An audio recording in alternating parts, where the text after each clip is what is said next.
En este vídeo vamos a comenzar una corta serie donde hablaremos sobre las guerras norteñas, es decir, los conflictos entre el Imperio de Nilfgaard y los reinos norteños que envuelven la trama de los libros de Andrzej Sapkowski y los videojuegos de The Witcher, donde o bien se nos relatan con toda su crudeza o presenciamos los preparativos y consecuencias de los mismos. Trataremos, por lo tanto, de dar una explicación sucinta y sintética de estos hechos históricos acaecidos en la segunda mitad del siglo XIII, señalando sus principales fases y momentos clave. Hoy empezaremos con la Primera Guerra Norteña.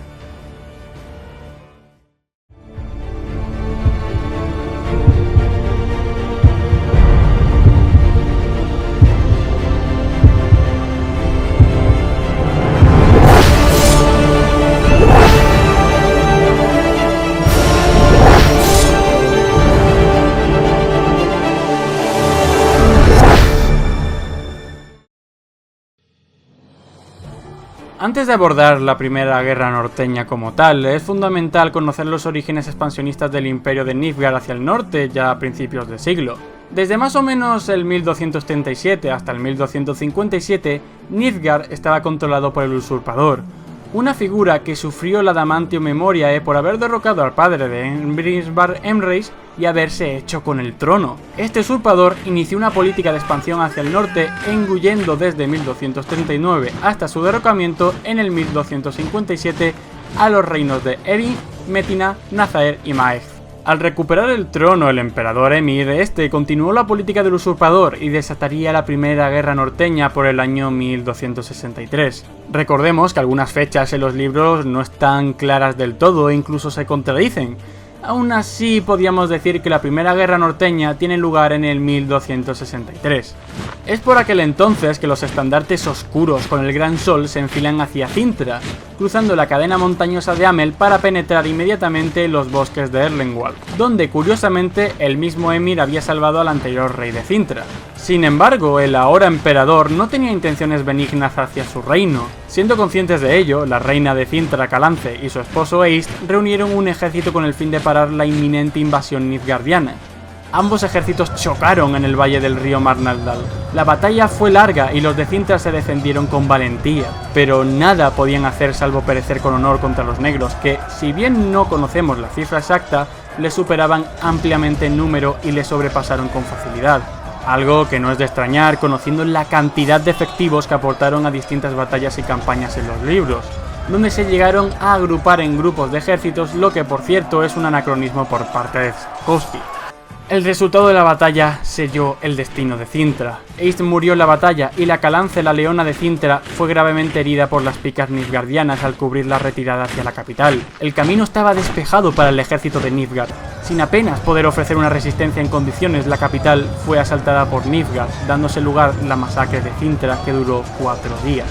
Cintra fue asolada. La reina Calanthe, al igual que muchos de sus compatriotas, decidió no rendirse ante el enemigo y tomó la vida del suicidio, lanzándose desde la única torre que resistía la magia de los hechiceros nilfgaardianos, no sin antes encomendar a unos últimos leales caballeros que sacaran de allí a la heredera de Cintra, su nieta, Cirilla Fiona Ellen Rhiannon.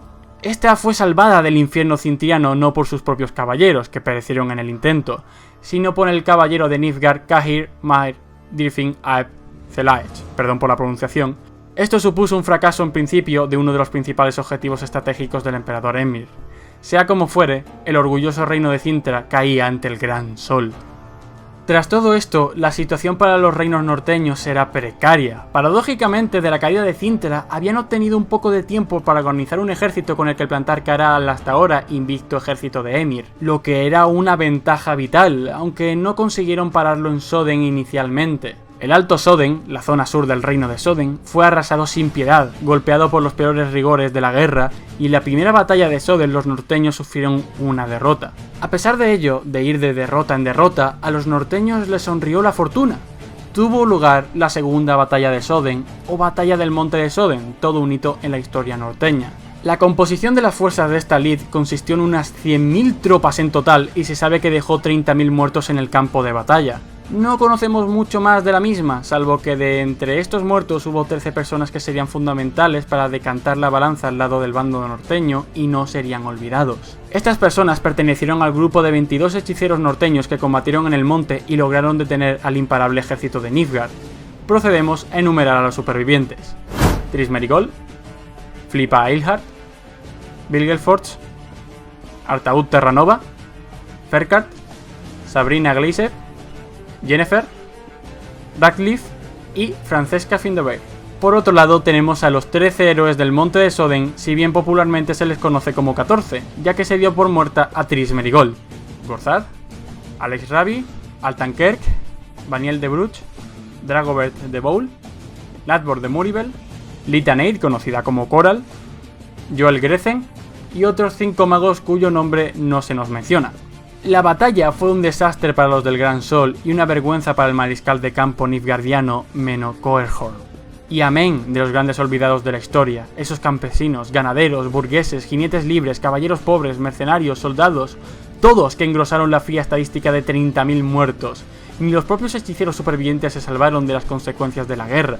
La propia Yennefer fue cegada temporalmente por Fingilla Vigo, del Vanguard nilfgaardiano.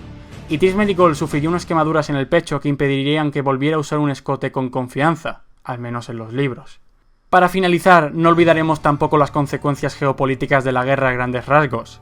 La primera guerra norteña terminaba en el 1263 y se saldaba con la desaparición de los reinos de Cintra, ahora una provincia de Nilfgaard, y Soden, siendo este último divididos en dos: el sureño Alto Soden, que pasaría a formar parte de la provincia de Cintra, y el septentrional Bajo Soden, que heredaría el rey Foltest de Temeria al morir el rey Eckehard de Soden.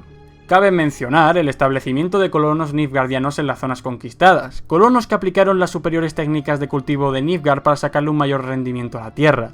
A cambio de esto, se había conseguido parar la invasión nilfgaardiana, que no era poco para los reinos norteños. Así pues, la primera guerra norteña nos deja una situación de extrema tensión entre los reinos norteños y Nilfgaard, friccionando en la frontera que se había dibujado en el río Yaruga tras la paz y en los reinos norteños orientales, como Angren y Liria, y unas ansias de revanchismo por ambas partes. Insatisfechas con los resultados de las guerras, los monarcas norteños querían recuperar Cintra y expulsar a los del Gran Sol de la otra orilla del Yaruga, y los nilfgaardianos acabar con los reinos del norte tras haber demostrado lo cerca que estuvieron de destruirlos. Una insatisfacción de la que el perspicaz Emir y su aliado Vilgefortz eran conscientes y supieron utilizar a su favor para desencadenar la Segunda Guerra Norteña pasados unos años. Pero eso ahora mismo es otra historia.